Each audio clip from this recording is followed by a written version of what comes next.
Welcome to Fun Facts Daily, your source for just the good stuff. Monday through Friday, we're bringing fun facts and news you can use, all carefully curated to uplift and inform. So give yourself a break, relax, and learn something awesome in just a few minutes every day. Hi everyone, I'm Kyle Wood, and today we're going to be learning all about the legendary Fred Rogers, better known to the world as Mr. Rogers. But before we get into the facts, let's warm up our brains with a little challenge to see if you can tell fact from fiction. Consider this. There's a long-standing rumor that the soft-spoken, gentle Mr. Rogers was actually a decorated Navy SEAL or a sharpshooter in the military before he started his show. People claim he always wore his signature long-sleeve sweaters to hide tattoos he had earned during his time in combat. What do you think? Does this sound like a real secret history of a hidden hero? Or is it just an urban legend that's been making its way around the neighborhood? We'll find out at the end of the episode.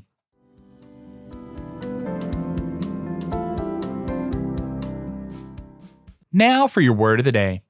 Our word for today is equanimity. That's EQUANIMITY.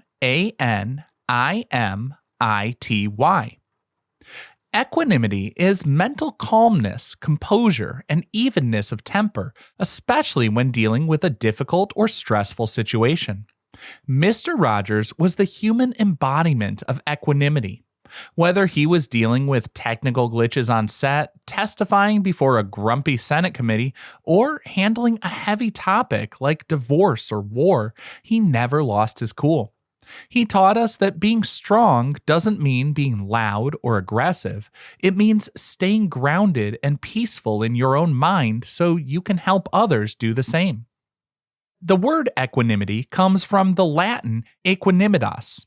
It's a combination of aquas, meaning even or equal, and animus, meaning mind or spirit. Essentially, it means having an even mind. It suggests a balanced internal state where the ups and downs of life don't knock you over. This balance allowed Mr. Rogers to be a safe harbor for millions of children for over 30 years, proving that a calm spirit is one of the greatest gifts you can give your neighbors.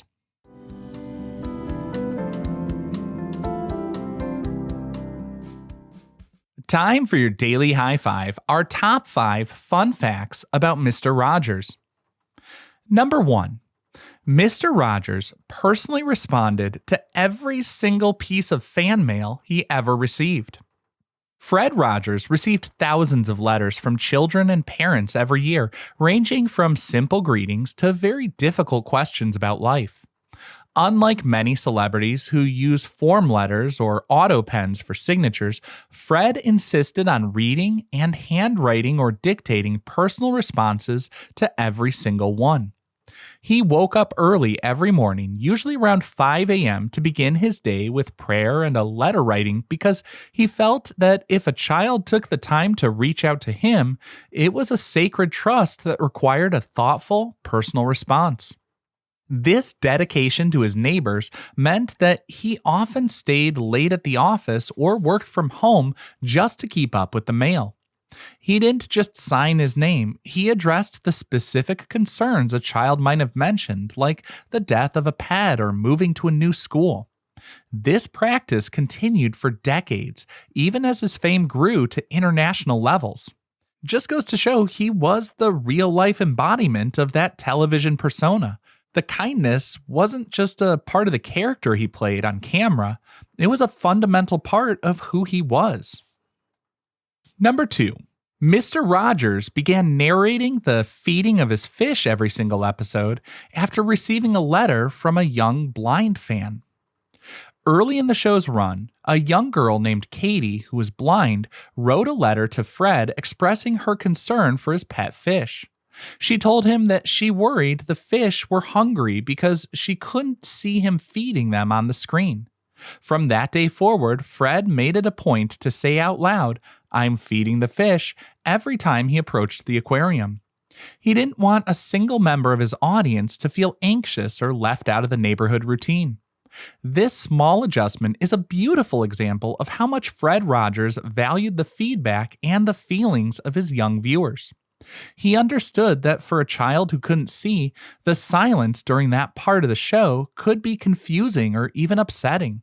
By adding those 4 simple words, he provided comfort and clarity to Katie and many other children like her. And that was kind of the magic of his show. While it was made for a mass audience, he went the extra mile to also make it feel like he was having a one-on-one conversation with every single child who tuned in. Number 3. Those awesome sweaters Mr. Rogers wore on every single episode were all hand knitted by his mother. Every time Mr. Rogers walked through the door and zipped up a cardigan, he was wrapping himself in his mother's love. Nancy Rogers was a prolific knitter and made it a tradition to knit sweaters for her family and friends every Christmas. Because she produced so many, Fred had a rotating wardrobe of dozens of these sweaters in various colors. When he switched from his suit jacket to a sweater at the start of each show, it wasn't just a costume change, it was a transition into a comfortable, familiar space. One of these original red sweaters eventually became so iconic, it was donated to the Smithsonian Institution's National Museum of American History. It represents a piece of American culture that symbolizes safety, consistency, and kindness. Number 4. Mr. Rogers was a champion for public television, and he once saved its funding by testifying before the U.S. Senate. In 1969, the federal government was considering cutting the budget for the newly formed Corporation for Public Broadcasting. Mr. Rogers appeared before the Senate Subcommittee on Communications to explain why high-quality, commercial-free children's programming was vital for the country. At the time, the chairman of the committee, Senator John Pastor, was known for being quite tough and impatient with witnesses. But after Mr. Rogers spoke for just 6 minutes, the atmosphere in the room shifted. Rather than reading prepared remarks, Mr. Rogers spoke from the heart about the emotional needs of children and even recited the lyrics to one of his songs. His gentle demeanor and clear passion for the art moved the senator, who famously replied, quote, "I think it's wonderful. Looks like you earned the $20 million," end quote. This moment is now considered one of the most important events in television history because it ensured that PBS would continue to exist. Without Mr. Rogers' courage and sincerity that day, many of our favorite educational shows might have been lost. And our 5th and final fun fact for today, Mr. Rogers was a gifted, classically trained musician and wrote over 200 songs for the show. While many people know him as a TV host, Fred Rogers was first and foremost a musician with a degree in music composition. He wrote all the music for Mr. Rogers' Neighborhood, including the iconic theme song, "Won't You Be My Neighbor?" He viewed music as a primary way to communicate emotions that words alone couldn't express. Every piece of music played on the show, including the live jazz piano played by Johnny Costa, was carefully selected to reflect the mood of the segment. He used his songs to help children process complex feelings like anger, jealousy, and sadness. Songs like "What Do You Do with the Mad That You Feel" were designed to give kids practical tools for emotional regulation. He believed that children's ears were sophisticated, which is why he insisted on high-quality jazz arrangements rather than simple, quote, babyish tunes. It created a sincere connection that helped cultivate kids' appreciation for the arts while teaching them valuable life lessons through melodies.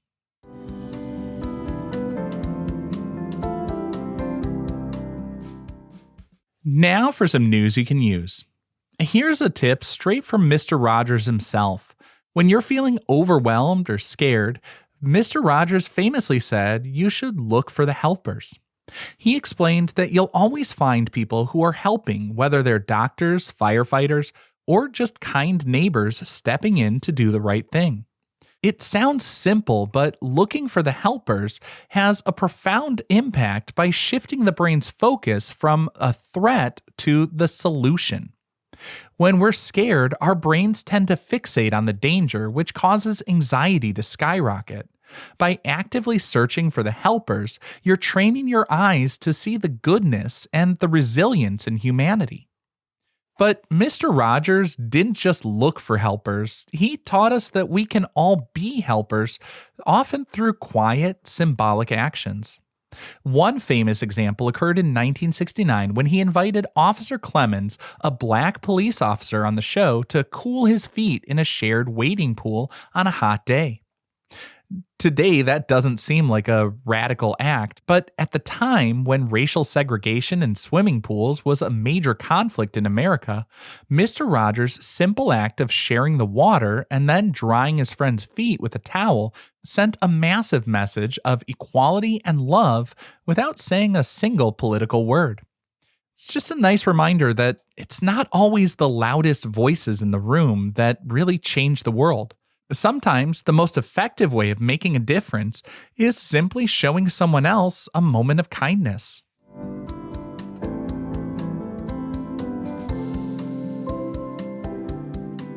Finally, the moment you've been waiting for.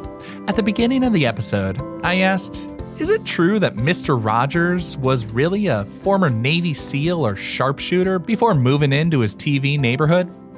Well, this one's a fallacy. It's a total urban legend. Fred Rogers never served in the military. He went straight from college into working in television because he was bothered by the way children's programming was being handled.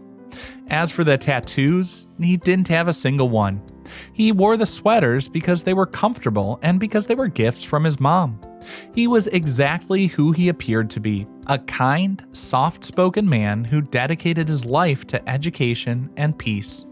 Now, I hope you enjoyed learning a bit about Mr. Rogers with me today, and be sure to tune in every weekday for even more fun facts. Fun Facts Daily is an Airwave Media podcast. It was written, recorded, mixed, and edited by me, Kyle Wood. Thanks for sharing a part of your day with me. Be sure to follow Fun Facts Daily on your favorite podcast app so you can keep the good stuff coming your way every day. And if you like the show, please do me a favor and leave a kind rating, review, or just tell your friends about it.